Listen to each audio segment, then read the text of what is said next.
So, Kendall, give us a rundown. What are the different... All right, you got this one, dude.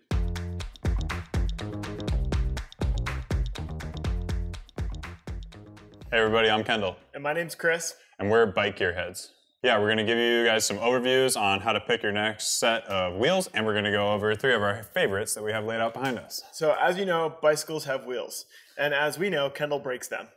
This is true.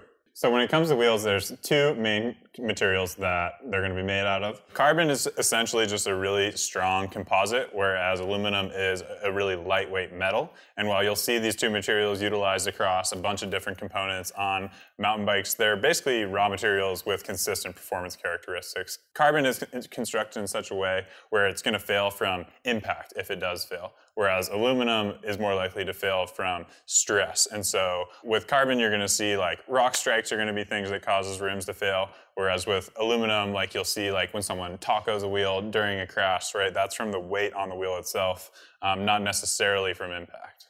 Yeah, the other notable differences are the riding characteristics.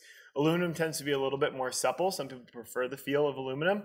But that being said, carbon tends to be a little bit more snappy. You can find lighter weight carbon rims, even though aluminum is substantially lighter compared to other metals. Exactly, yeah. And so, yeah, weight's a factor, stiffness is a factor, and then compliance is something that gets spoken about, but it can be hard to identify when you're on the trail. And so I think a lot of people, they'll say, you know, carbon is a little iffy for me because it feels like the wheels ping off things and you get pinged around. And so that's a scenario where you might have to spend a little bit more time on like your tire pressure, your shock settings, your fork settings. Whereas aluminum does tend to deaden everything out pretty effectively, like damp vibrations down. But it's going to be a little bit heavier, right? And so it's going to be harder if you're trying to like build out a bike that achieves a certain weight. It might make that harder. So it's just a little bit of give and take. Yeah, I think the riding characteristics are the big thing for me. Personally, I like carbon wheels, especially since there's brands like Cushcore creating tire inserts that prevent a lot of those strike to break scenarios that you used to see pretty commonly with carbon wheels. So if you're watching this video because maybe you cracked a rim or bent one, I think it's important to touch on the value of tire inserts. We have a great selection. I've tried out a few different ones. I've had great success with Cushcore and Tannis. Tire inserts essentially just provide another layer for those rock strike scenarios. Yeah, between Vittoria, Cushcore, Tannis, there's a lot of different brands in the market right now that are making different styles of inserts that fit your needs, whether it be the Cushcore Pro from your Enduro or a downhill bike. You can get an XC insert or an ultralight insert from Vittoria. There's really a lot of preventable measures that you can do between tire pressure, tire casings, and tire inserts to prevent wheel failures, and it really allows you to get into a wheel that's maybe a little bit lighter, a little bit more compliant, and really what you're looking for out of the feel for your bike. And if you're worried about durability issues persisting even with the use of a tire insert, you can also just choose a wheel that comes with a lifetime warranty. We're seeing more and more carbon wheel manufacturers supplying a lifetime warranty. Some of them are even shipping out replacement rims before you send in, your broken one. You're going to see internal rim width as kind of a hot word with mountain bike wheel sets. I think the easiest way to look at it is, internal rim widths are basically the measurement that determines what the ideal tire size is going to be for the wheel. Spoke count, and this is going to be something that affects weights. You're going to see spoke counts as low as like 24 hole on like a cross-country wheel set. That's going to save weight. Whereas on like a big bad Enduro wheel set, you're going to see like a 32 hole count, and that's just going to provide the wheel with more strength to withstand impacts. Yeah, if you're not super weight conscious, definitely trend towards that 32 number. We've seen a lot of success with that number for aggressive riding and long days at the bike park. Another measurement to keep in mind is going to be hub spacing. So almost all mountain bikes these days are just standard boost spacing, but we're seeing a few super boost hub spacings. That's 12 by 157 is super boost instead of 12 by 148, which is boost. Brands are going to super boost because they're claiming that it puts more stress on the frame instead of on the wheel and provides a better ride characteristic and less worry about damaging rims in the process. So that's another thing to keep in mind. I've ridden both, and I don't think there's a huge difference in riding capabilities, but I will say that on my Super Boost bike, I didn't break any rims. So let's dive into some of the specific wheels that we picked out for this video. Let's start with aluminum. Up first, we have the Industry 9 Hydra Enduro 305 V3 wheel set. First and foremost, this is an aluminum Enduro wheel set. So this is built for durability, but it still keeps efficiency in mind, right? It's not a full-blown downhill wheel set. It's meant to go up hills as well as down them. All right, along with this wheel being a little bit more price conscious in the $1,500 range, this has the tried and true aluminum spokes from i9. You can notice they're a little bit of a bigger grade, a little bit thicker than a typical spoke, and they have a straight pull to them instead of a 90-degree angle, eliminating one of the weakness points of spokes. So that's pretty cool from i9 offering that.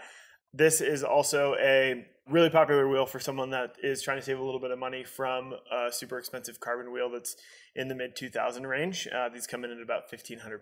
And the nice thing too about that price point is you still get a really performance-oriented, durable wheel set. The 305s get their namesake from the 30.5 internal rim width. This is like pretty sweet spot, I think, for Enduro.